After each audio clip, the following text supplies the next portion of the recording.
बहुत सावधानी से कथा सुनिएगा और अपने चित्त में उतारिए। काशी विश्व पुनीत पावन शिव महापुराण की कथा संपूर्ण विश्व के कल्याण हेतु बाबा देवाधिदेव महादेव की कृपा से, उनकी करुणा से, उनकी उदारता से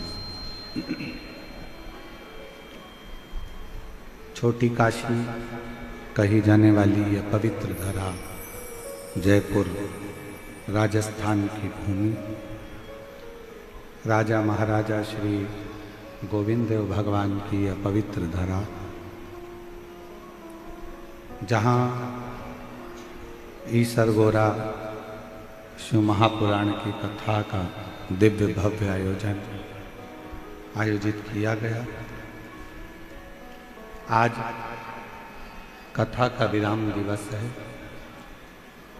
विद्याधर नगर स्टेडियम आयोजन समिति कार्यक्रम संयोग कर राजन जी शर्मा, मारुति काष्टी, सहयोगी अंबर विलास जी, आलोक अग्रवाल जी, भैरू ग्रुप, श्री अनिल संत जी, मुख्य यजमान श्री बजरंग लाल अग्रवाल जी, श्री सुधीर जी अग्रवाल जी, सभी यजमान परिवार के लिए एक बार जोरदार ताली बजाकर उनका स्वागत।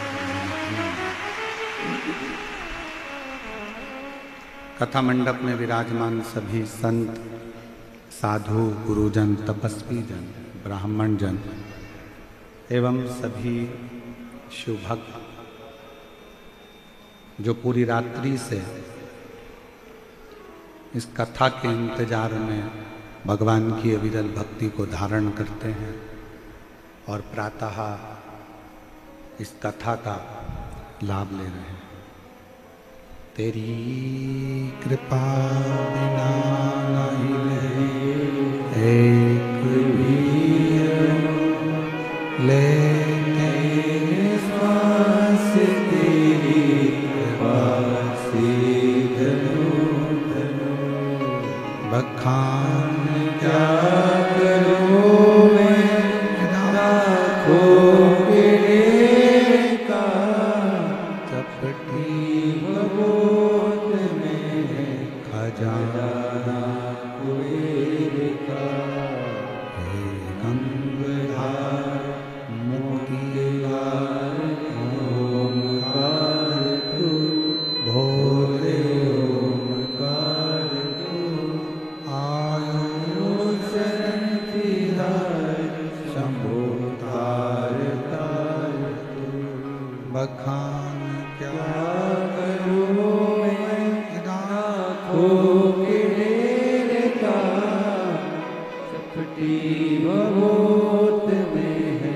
खजाना कुबेर का, हे गंगाधार मुक्तिद्वार ओमकार तू, भोले ओमकार तू, आयो शरण तिहार शंभो तार तार तू। शिव की करुणा का ये विषय है शिव महापुराण की कथा।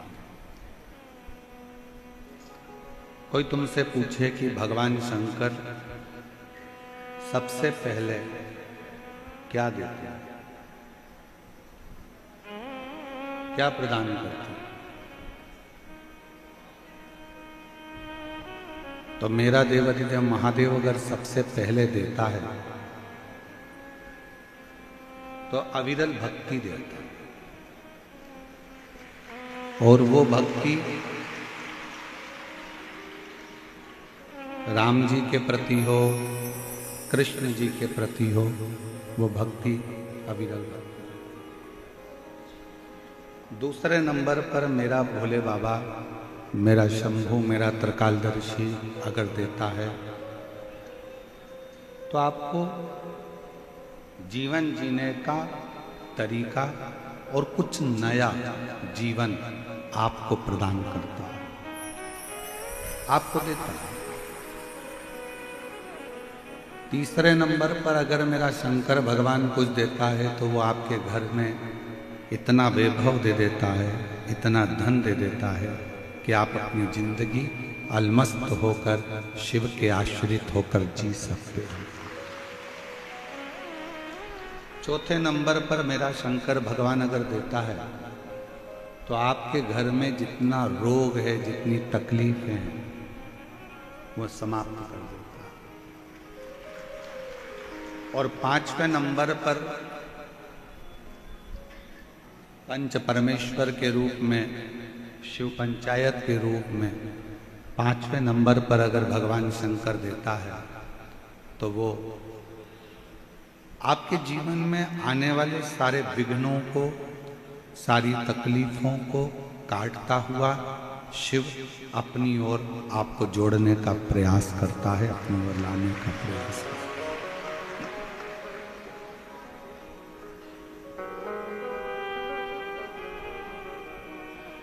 एक तो शंकर भगवान को पहचानने के लिए, शिव जी को जानने के लिए, ये जो हमारे नेत्र हैं या हमारी आंखें हैं, इनसे हम भगवान शंकर को जान नहीं सकते।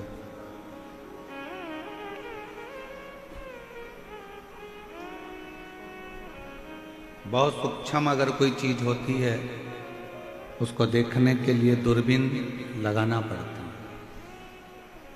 कल एक भाई हमको, परसों के दिन एक भाई छोटा सा चावल का दाना, उस पर महामृत्युंजय लिखा हुआ उन्होंने प्रदान किया और साथ में एक दूरबीन दी कि इस दूरबीन से गुरुजी इन चावल के दाने पर लिखा हुआ महामृत्युंजय आप देख सकते।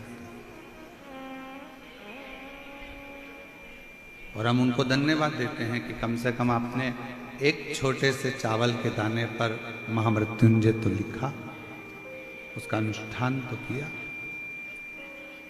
तो हमारे पास में ऐसे नेत्र नहीं है कि हम भगवान शंकर को देख सकें।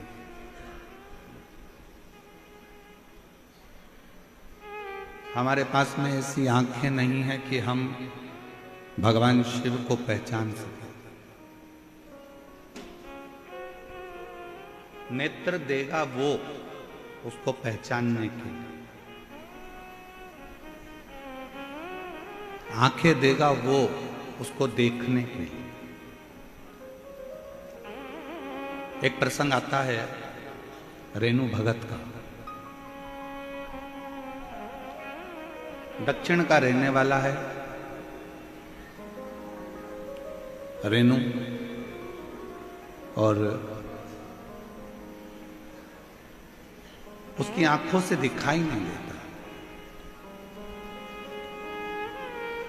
नेत्र विहीन है। बाल्यावस्था से उसकी आंखें रेणु की नहीं है। ईसर गोराशिव महापुराण की कथा में जयपुर की इस धरा से इस रेणु भगत के संवाद से अपन समझें, उसके पास देखने के लिए नेत्र नहीं है, पर उसकी मां रेणु भगत की मां रेणु को बाल्यावस्था से ही शंकर के मंदिर तक ले जाते हैं, शिवालय तक, और रेणु शिव को नहीं देख पाता। रेणु भगत की मां ने जो रेणु भगत से कहा, रेणु भगत ने एक दिन मां से कहा, मां मैं तो भगवान शंकर को देख ही नहीं पाता हूं, तो मेरा शिवालय में जाने से फायदा कौन सा। रेणु भगत की मां ने कहा, तू शंकर जी को नहीं देख पाता तो क्या हुआ, शंकर जी तो तुझे देखते हैं, इतने में भी कल्याण है। तू शिवालय तक जा, शंकर जी के मंदिर तक मेरे साथ चल। तू शंकर जी को नहीं देख पाता पर शंकर तो देख सकते।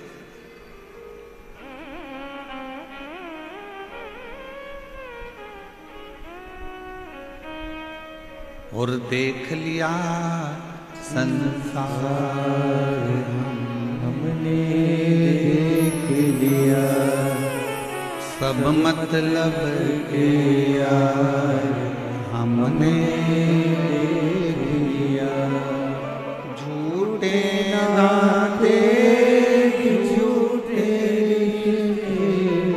झूठे नाते झूठे, अरे झूठा है संसार हमने देख लिया, सब मतलब के यार हमने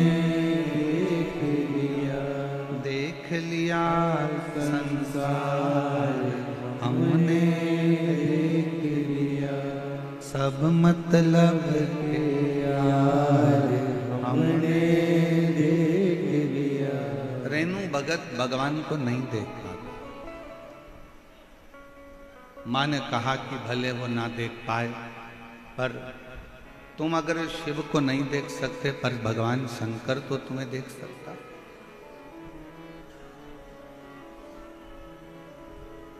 वो तो देख रहा है। शिव ना भी देखे, आप ना भी देखोगे तो चल जाएगा, पर भगवान की दृष्टि हम पर पड़ना चाहिए। भगवान की दृष्टि अगर हम पर पड़ गई तो बस उतना बहुत है। और कृपा की ना होती जो आदत तुम्हारी, तो सोनी ही रहती अदालत तुम्हारी। गरीबों के दिल में जो जगह तुम न पाते, तो किस दिल में होती इबादत तुम्हारी। अगर भगवान करुणा नहीं करता, कृपा नहीं करता, तो ईमानदारी से बोलो, आज का पढ़ा लिखा जमाना है, सब एजुकेटेड हैं, सब पढ़ते हैं, हमने भी पढ़ाई करी, आपने भी पढ़ाई करी। अगर भगवान आपकी झोली में कुछ नहीं देता, तो आप ये लाखों की संख्या में के जयपुर के विद्याधर नगर स्टेडियम में आते।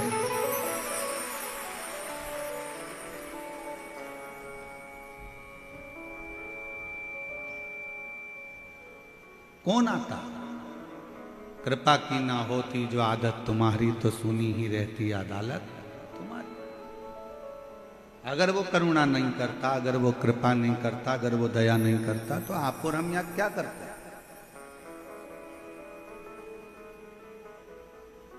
क्यों आते? किस लिए आते?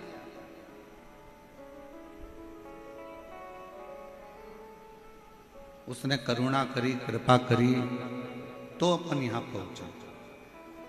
रेणु भगत ने नेत्रों में ज्योति नहीं है, दक्षिण का रहने वाला है, मां उसको शिवालय तक लेकर जाती है। मां, मैं भगवान को नहीं देख सकता, क्या हुआ? कई माताएं रोडों पर बैठी हुई हैं, कई माताएं पेड़ों के नीचे बैठी हुई हैं, कई माताएं डिवाइडर पर बैठी हैं, कई माताएं गाड़ियों में बैठी हैं। उनको सियोर वाला महाराज नहीं दिख रहा, उनको शिव पुराण भी नजर नहीं आ रही, उनको दिख ही नहीं रहा। तो क्या हुआ?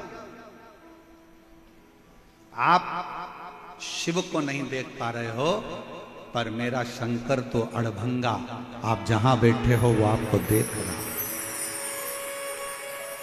आप जहां बैठे हो,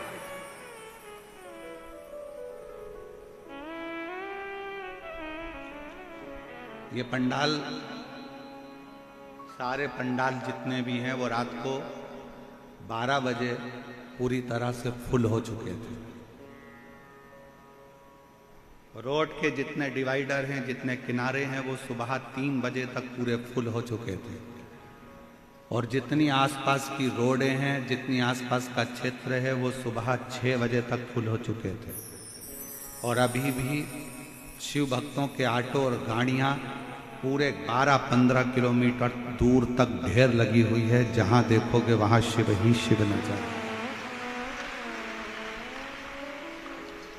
आप किसी और से मिलने के लिए नहीं आए,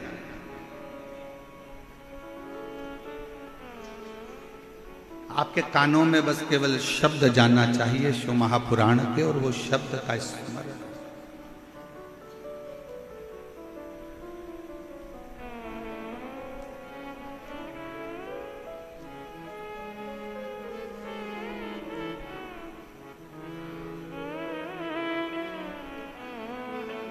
शब्द पहुंचा आपके कानों में और आप सतर्क हो गए कि अब मुझे विश्वास है कि मेरा शंकर मेरे करीब है।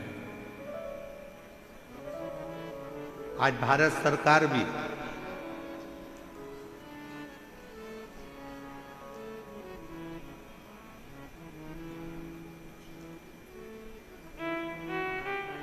पूरे युद्ध के क्षेत्र जहां जहां लगे हुए हैं उन क्षेत्रों में आज बिसिल बजाकर किसी ना किसी रूप में मरडील कर कर समझाने का प्रयास करेगी कि तुमको घबराना नहीं है। सोशल मीडिया पर कोई गलत प्रचार करे उस पर तुम्हें जाना नहीं है। सोशल मीडिया पर तो लोग शंकर जी का ही गलत प्रचार कर देते हैं। शिव जी के मंदिर में बेलपत्र चढ़ाकर मत खाना। कई लोग रोज प्रदोष आता है, हर प्रदोष पे तुम्हें डरा देते हैं। प्रदोष पे ये चढ़ा दिया, पहले ही शब्द रहता है, गूगल पे सर्च करोगे तो ये करोगे तो ऐसा हो जाएगा। शिव महापुराण में तो कहीं भी नहीं लिखा कि आप शंकर जी को अगर जल नहीं चढ़ाओगे तो अपमान हो जाएगा, या शिव जी को बेलपत्र नहीं चढ़ाओगे तो अपमान हो जाएगा, या प्रदोष पर कुछ गलती कर दोगे तो भोलेनाथ नाराज हो जाएंगे, या सोमवार के व्रत में कोई कमी रह जाएगी तो शिव जी नाराज हो जाएंगे। ये पूरी शिव महापुराण में कहीं नहीं लिखा। शिव महापुराण में तो ये लिखा कि आपको जो आता है, जैसा आता है, आप जैसा कर सकते हो। पशुपति व्रत में तो यहाँ तक कहा गया कि आपको कच्चा पक्का जैसा भोजन बनाना आता है ना, जैसा मीठा प्रसाद बनाना आता है, वैसा लेकर शंकर के मंदिर जाओ। बाजार का प्रसाद पशुपति व्रत में, मीठा पेड़ा, बाजार का लड्डू मिठाई पशुपति व्रत में मंदिर नहीं जाता। आपको मालूम है? अपने को बनाना पड़ता है, स्वयं को। पशुपति व्रत का एक सबसे बड़ा नियम बस यही है कि अगर पुरुष भी अगर पशुपति व्रत कर रहा है तो प्रसाद वही बनाए। बच्चे पशुपति व्रत कर रहे हैं तो प्रसाद वही बनाए। माँ पशुपति व्रत कर रही है तो माँ बनाएगी, बहू कर रही है तो बहू बनाएगी। पशुपति व्रत का एक नियम सबसे बड़ा यही है कि माँ की अगर थाली जा रही है तो बेटा उस थाली से पूजन नहीं कर सकता।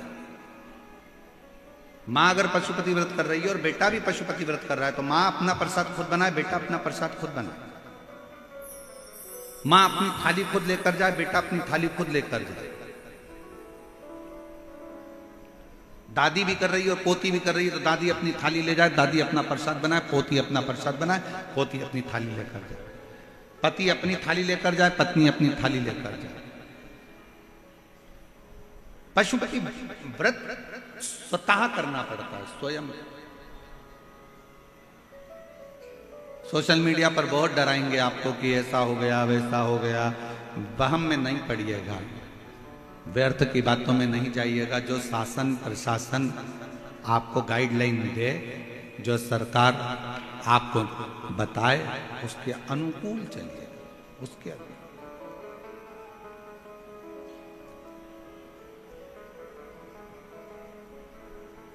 बिसिल क्यों बज रही है? बिसिल बजाने का कारण केवल इतना है कि आपको समझाया जाए कि ऐसा होता है। उसी तरह आपको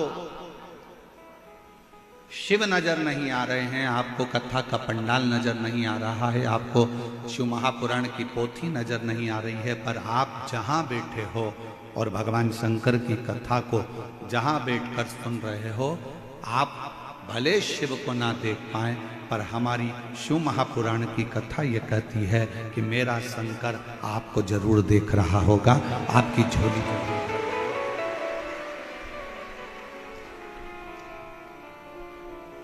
और मैंने तेरे ही भरोसे बाबा, तेरे ही भरोसे हवा बिच उड़ती जावागी, बाबा डोर हर को छड़ी नामे कटी जावागी, भोले में तेरी पतन, शंभो में तेरी पतन, हवा बिच उड़ती जावागी, बाबा डोर हर को छठी नामे कटी जावागी। वो हमको देखे, रहनू मंदिर जाना चालू कर दिया।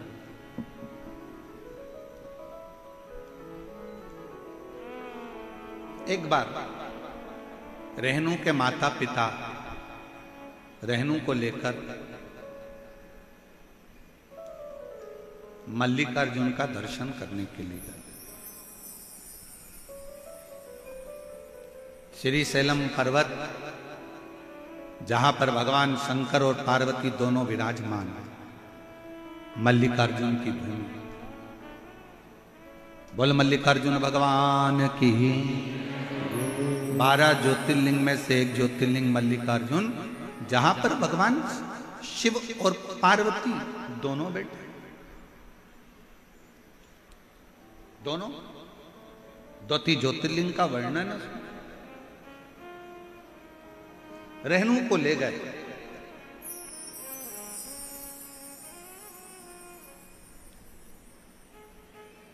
एक स्थान पर रेणु को बिठाया माता पिता ने और कहा, बेटा हम तुम्हारे लिए थोड़ा सा सामग्री लेकर आते हैं, प्रसाद लेकर आते हैं, थोड़ा जल पीने का लेकर आते हैं, तुम्हारे को चिंता करने की जरूरत नहीं, हम आते हैं।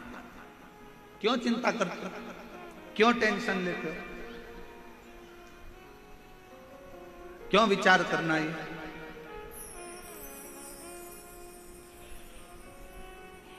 हताश नहीं होना चाहिए कभी जिंदगी में। भगवान पर अगर विश्वास कर रहे हो तो कभी ये मत सोचना कि मैं ठीक होऊंगा कि नहीं होऊंगा, मैं चल पाऊंगा कि नहीं चल पाऊंगा, मैं स्वस्थ होऊंगा कि नहीं होऊंगा। जो व्यक्ति के शरीर में गांठ आ जाती है, कहीं चेस्ट में गठान आ गई, कहीं बच्चादानी में गठान आ गई, कहीं पेट में गठान आ गई, कहीं शरीर में गठान आ गई, और डॉक्टर को दिखाने जांचन में आ जाती है कि गांठ हो गई, डॉक्टर ना जाने क्या बता देगा, कहीं मुझे बड़ा रोग ना बता दे, कहीं मुझे कैंसर ना बता दे, कहीं मुझे थायराइड की गठान ना बता दे, कहीं मुझे ये ना बता दे। रात दिन सोचती रहती है, रात दिन। मतलब तुझे भगवान पर भरोसा ही नहीं,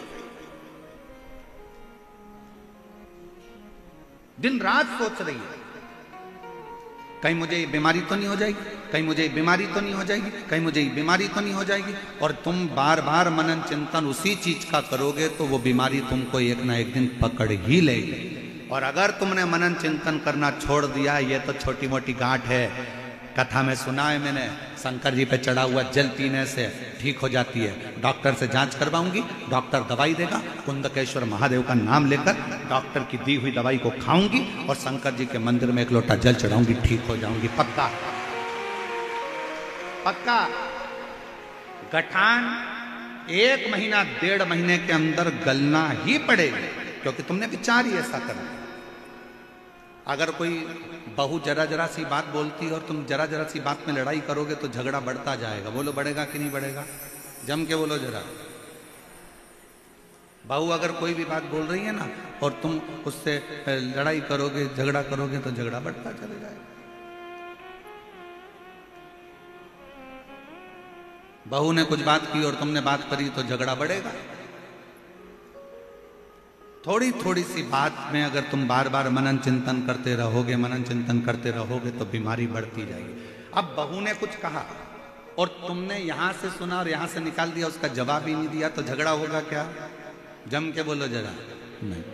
बेटे ने कुछ कहा और तुमने उस पर ध्यान ही नहीं दिया तो झगड़ा होगा क्या? नहीं। उसी तरह अगर कुछ शरीर में गांठ आ भी गई है, किडनी लीवर डॉक्टर ने बेकार बता भी दिया है, तो गलत मत सोचो, आप उस पर ध्यान देना थोड़ा कम करो, भगवान का भजन करो, डॉक्टर जो दवाई दे वो खाओ, शरीर की जांचें कराते रहो, जैसा जैसा डॉक्टर बोले वैसा वैसा करते रहो, और शंकर के मंदिर में एक लोटा जल चढ़ाते रहो। जब तुम ध्यान नहीं दोगे तो निश्चित है कि वो बीमारी तुम्हारे अंदर प्रवेश नहीं करेगी, वो बीमारी बाहर निकल जाएगी कि मुझे केयर ही नहीं कर रहा,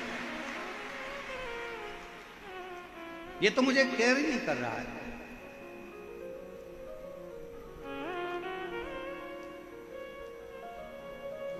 छोटा सा बच्चा, माँ बाप बैठे हैं, छोटा सा बच्चा गिर गया, माँ बाप बैठे हैं, माँ बाप ने देख लिया तो बच्चा रोएगा कि नहीं रोएगा? जम के बोलो जरा, रोएगा।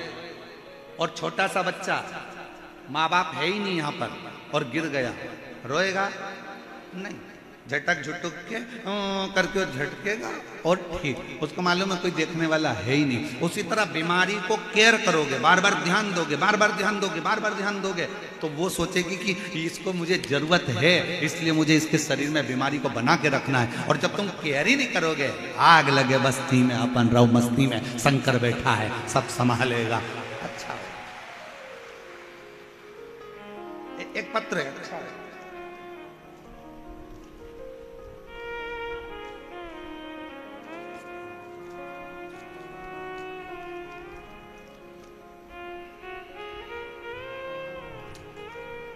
मेरा नाम रेखा सैनी, मेरे पति का नाम पारस सैनी है।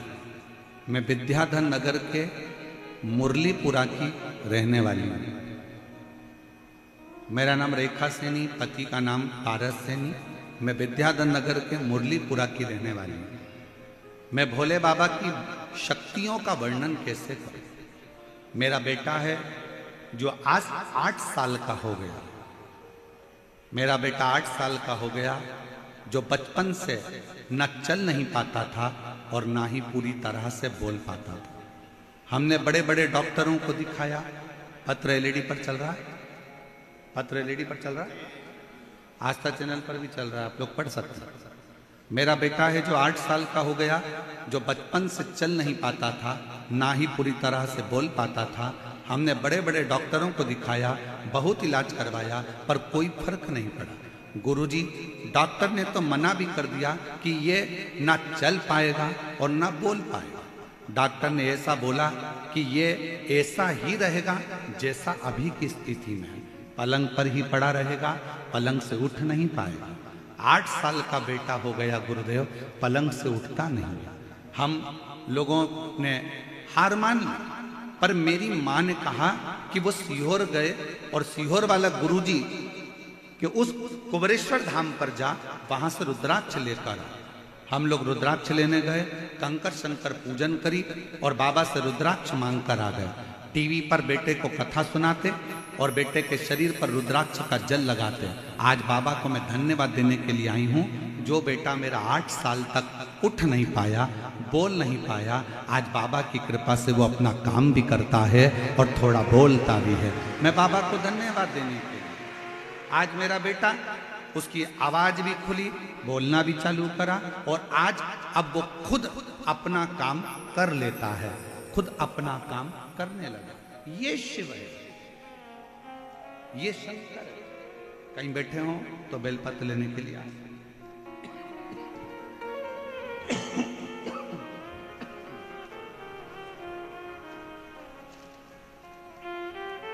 शिव ओघड़ी है। उसकी माँ ने ये विचार कर लिया होगा कि नहीं, मेरा बेटा तो चलेगा, और बेटे ने भी मन में विचार कर लिया होगा कि मुझे चलना है, चल। और हम तो बाबा के भरोसे चलते हैं, हम तो बाबा के भरोसे चलते हैं। ये दुनिया वाले चलते हैं, ये दुनिया वाले चलते हैं हम तो बाबा के भरोसे चलते हैं हम तो बाबा के भरोसे चलते हैं डमरू वाले के भरोसे चलते हैं काशी वाले के भरोसे चलते हैं सीहोर वाले के भरोसे चलते हैं हम तो बाबा के भरोसे चलते हैं। हम शिव के प्रति आश्रित हैं। रहनु भगत के माता पिता बिठाए, हम प्रसाद लेकर आते हैं, तुम यहाँ बैठो, जल लेकर आते हैं, तुम बैठो।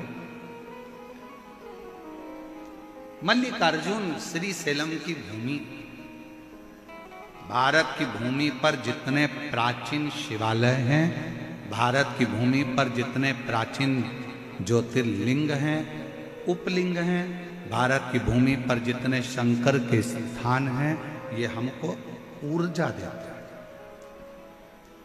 ऊर्जा। और शिव महापुराण की इस कथा में हम कहने में पीछे नहीं हटेंगे। ईसर गोरा शिव पुराण में आप लोगों से निवेदन करेंगे, आपके घर के नजदीक में अगर कोई प्राचीन शिवालय है तो वहां हफ्ते में, 2 हफ्ते में, महीने में, साल भर में जाया करो। और जितने लोग शिव महापुराण की कथा को सुन रहे हैं उनसे भी कहेंगे, जब सारी दुनिया से हार जाओ, जब लगने लगे कि अब मेरा कोई रास्ता नहीं है, तब एक बार कुबेर भंडारी के दरवाजे पर सीहोर कुबेरेश्वर धाम आकर कंकर को बीनो, कंकर को 5 कंकर बीनो, रखो, पूजन करो, बाबा से विनय करो। एक कंकर अपने साथ में झोली में रखकर बाबा से विनती कर कर लेकर आ जाओ, रुद्राक्ष ले आओ। जब सब दूर से हार जाओ, तब आखिरी में वो कुबेर भंडारी का दरवाजा जाओ, उसके और तेरे दरबार की निराली शान देखी है, तुझे देते नहीं देखा, पर झोली भरी देखी है। और मुख दुनिया मोड़े बाबा मुख मेनू लगी भरी दीनू, बाबा तू वैना। आप उस पर आश्रित हो जाओ। हम जब मन से हारते हैं तो हमारा शरीर भी हार जाता है। हार मत मानना। कभी अपने मन को मत कहना कि तू ये नहीं कर सकता। किसी ने कहा तुम्हारी दुकान, तुम नई दुकान डाल रहे थे, दुकान डालते डालते किसी ने कह दिया अरे इतनी बड़ी, यहाँ डालने से क्या मतलब, यहाँ तो चलने ही वाली नहीं है, यहाँ अच्छे अच्छे की नहीं चली, तेरी कहां से चल जाएगी। ये वाला काम तो करना ही मत ही। कई लोगों ने करके देख लिया, उन्हीं की नहीं चली तो तेरी कहां से चल जाएगी। कहां चले। एक मकड़ी जाला बना रही थी, दरवाजे के पीछे छिपकली आ गई। छिपकली ने आकर कहा यहाँ काय को जाला बना रही है, दरवाजा बंद चालू होगा तेरा जाला टूट जाए, बनाना है तो कोई अच्छी जगह बना। मकड़ी गई खिड़की के पास, खिड़की पे जाला बनाने लगी। चिड़िया आ गई, चिड़िया ने कहा यहाँ काय को जाला बना रही है, हवा चलेगी, कोई आएगा तोड़ देगा, कहीं और बना। मकड़ी गई दरवाजे के सामने जाला बनाने लगी। वहीं पर एक चींटी आई, चींटी ने कहा यहाँ काय को जाला बना रही हो, जहाँ जाला बनाओगी तो कोई भी तोड़ देगा। बेचारी मकड़ी परेशान होकर रह गई कि मैं जाला कहाँ बनाऊं। इतने में एक चूहा आया और चूहे ने कहा तेरी मर्जी पड़े वहां जाला बना, अगर तेरी सामर्थ्यता है तो कोई तोड़ नहीं सकता है, तू जहां बनाना चाहे वहां। दुनिया का काम है आपको डराना, वहां जाना मती, ऐसा हो जाएगा वैसा हो जाएगा, क्यों ऐसा कर रहे हो, तुम्हारे बस का नहीं है, तुम ये दुकान नहीं डाल सकते, तुम ये काम नहीं कर सकते, तुम ये ऐसा नहीं कर सकते, तू सीए क्लियर नहीं कर सकता, तेरा सरकारी जॉब नहीं लग सकता, तू ये नहीं बन सकता। क्यों हारे? एक लड़के का पत्र देखिए,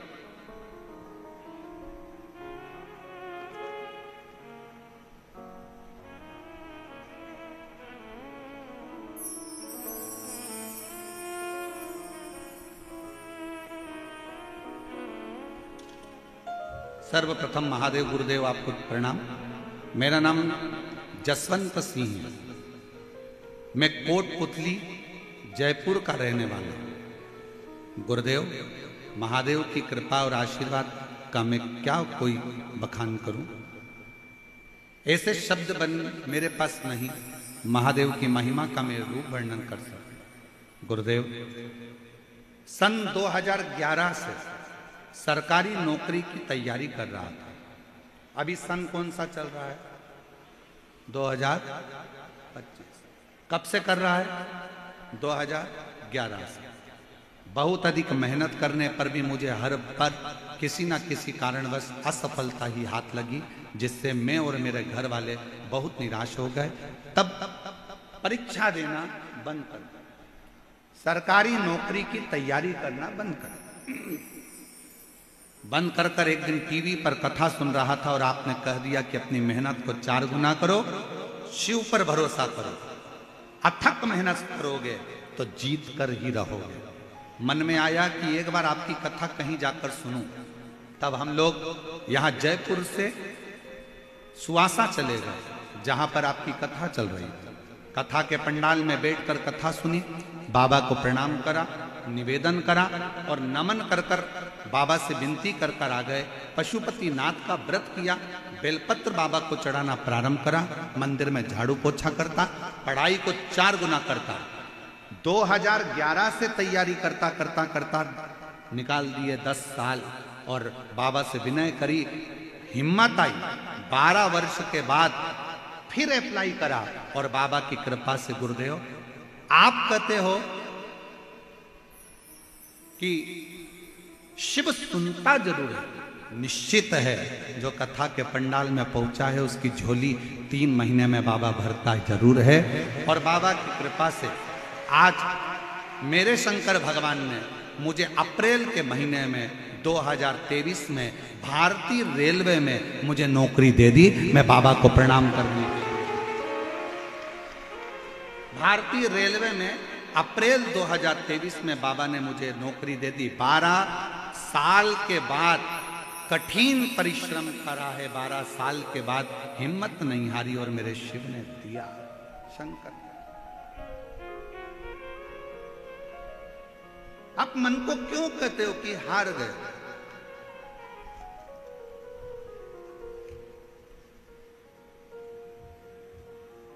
कौन कहता है कि आप डॉक्टर नहीं बन सकते? कौन कहता है कि आप कलेक्टर नहीं बन सकते? कौन कहता है कि आप एसपी नहीं बन सकते? कौन कहता है कि आप डीएसपी नहीं बन सकते? कौन कहता है कि आप कोई अच्छा पद प्रतिष्ठा प्राप्त नहीं कर सकते? आप में ऊर्जा है, आप सब कुछ कर सकते। अच्छी एजुकेशन, विद्याध्ययन, अपनी लगन, अपनी मेहनत, रात दिन का संघर्ष आपको आपकी मंजिल तक भेजेगा। और शंकर जी पर करा हुआ भरोसा आपको हाथ पकड़कर भगवान शिव मंजिल तक पहुंचा। कोई कहे कि मैं चल नहीं सकता, डॉक्टर ने कहा है कि ये चलेगा नहीं, डॉक्टर ने कहा है ये कोमा में पड़ा रहेगा, डॉक्टर ने कह दिया कि ये ऐसा ही रहेगा, इसका उठना कठिन है। आप हृदय से अगर ठान लिए, हेडफोन लगाओ, बाबा की कथा का रस तत्व ग्रहण करो, भगवान से प्रार्थना करो, प्रतिदिन शंकर पर चढ़ा हुआ जल उस बीमार व्यक्ति के शरीर पर लगाओ, 2 बूंद उसके मुख में दो और विनती करो, मेरा शंकर ऐसा हो ही नहीं सकता कि नहीं दे। अकाल मृत्यु वो मरे जो काम करे चंडाल का, और काल उसका क्या बिगाड़े जो भक्त हो महाकाल। शिव की आराधना आपके मन को बल देती है, ऊर्जा देती है।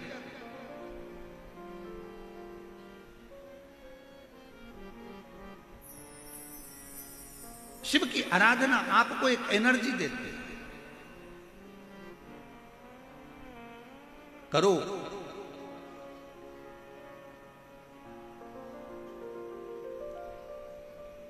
एक बहुत बड़ी बीमारी हो गई है लोगों को, बहुत बड़ी बीमारी। उस बीमारी से छुटकारा नहीं मिल रहा है पूरी दुनिया के लोगों को। क्या पता वो बीमारी लोगों को कब तक लगी रही। सबको लग गई, सब, हर आदमी बीमार है इस बीमारी से।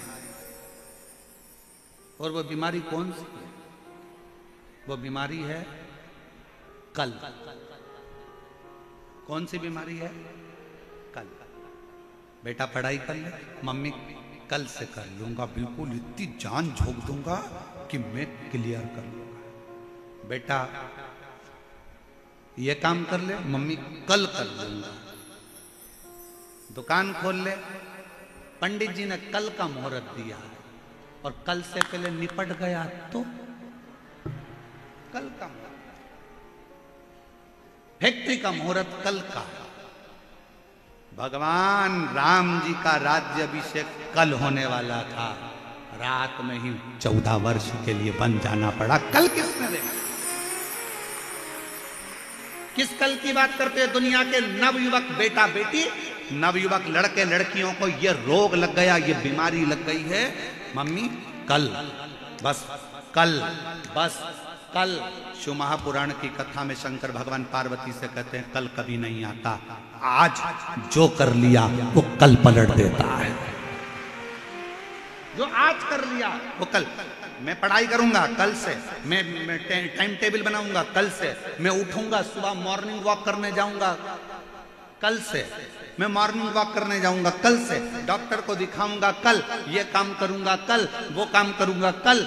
ये बहुत बड़ी बीमारी है जो आजकल के नवयुवक बेटा बेटियों को, आज के व्यक्ति को ये बीमारी लग गई है, जो हर चीज कल पर टालते हैं। और शिव महापुराण की कथा कल का भरोसा नहीं करना बताती। शिव पुराण की कथा कहती है अगर आप आज मजदूरी कर रहे हो, आज आपने मेहनत करी है, तो उसका फल कल देखने को मिलेगा।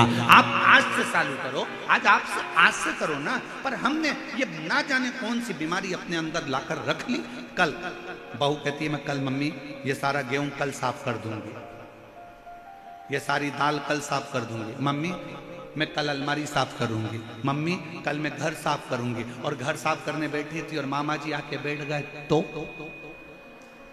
रिश्तेदार आकर बैठ गए तो कौन सा घर साफ कर लेगी, कौन सा काम कर लेगी? मम्मी कल मैं ये काम करूंगी। कल नहीं, काल करे सो। ये तो पुरानी कहावत है, कितनी सुंदर है। काल करे सो आज कर, आज करे सो अब पल में प्रलय हो जाएगा। शिव नाम जपेगा तू आज कर, कल में। मैं कल कथा में जाऊंगी और मंच से घोषणा हो गई कि कल कथा ही नहीं होगी। इंतजार, कल जाऊंगी। और बैठी थी चौथे दिन की कथा में जाऊंगी और कथा पूरी होते सी घोषणा हो गई कि कथा कल कैंसिल। आज डिप्रेशन में पड़ गई, लो हो गया, कर गया। और बैठो कल के चक्कर में। इसलिए कल का कोई इंतजार नहीं। क्या इंतजार करना? कल से मैं अपनी सास के पांव पड़ूंगी और सास निपट गई तो फोटो क्या? कल किसने देखा? ये बहुत बड़ी बीमारी है, बहुत। ये बीमारी कब छूटेगी लोगों की? पढ़ाई करना है आज से कर, संघर्ष करना आज से कर, कोचिंग करना है आज से कर, एग्जाम देना है आज से दे, इंटरव्यू की तैयारी करना है आज से कर, कंपटीशन एग्जाम के लिए फॉर्म भरना है आज भर। कल का कोई मुहूर्त नहीं। कोई कितना भी कहे कि कल का मुहूर्त अच्छा है, आज से बढ़कर कोई दुनिया का मुहूर्त अच्छा नहीं हो सकता। लोग इंतजार करते हैं, आखा तीज आएगी ना तब मैं मट्टी के घड़े पर खरबूजा रख के, सत्तू रख के दान करूंगी। और आखा तीज के पहले निपट गई तो मालूम पड़े वो मटकी तेरी शमशान में बंधी। क्या करें?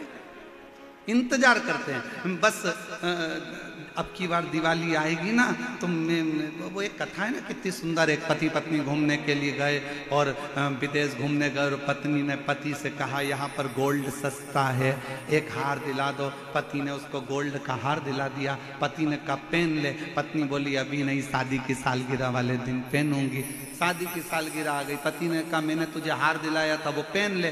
पत्नी बोली अभी नहीं, देवर के लड़के की पक्की हो गई ना शादी, तो मैं जब ही पहनूंगी। और उसके पहले पत्नी निपट गई। अर्थी पे उसको सुलाया। पति रोता रोता अंदर गया, हार निकाल के लाया, पत्नी को पिनाने लगा। बेस्ट फ्रेंड बोला पति का, इसको क्यों पिना रहा, अभी मर चुकी है। इतने में पति रोता रोता बोला मैं रोज कहता था पहन ले पहन ले पहन ले पहन ले, और ये हमेशा कहती थी बस पहनूंगी पहनूंगी पहनूंगी। उस चक्कर में निपट गई। इसलिए मेरी जयपुर की जीजियों, तुम्हारी अलमारी में जितनी साड़ी रखी सब पहनो।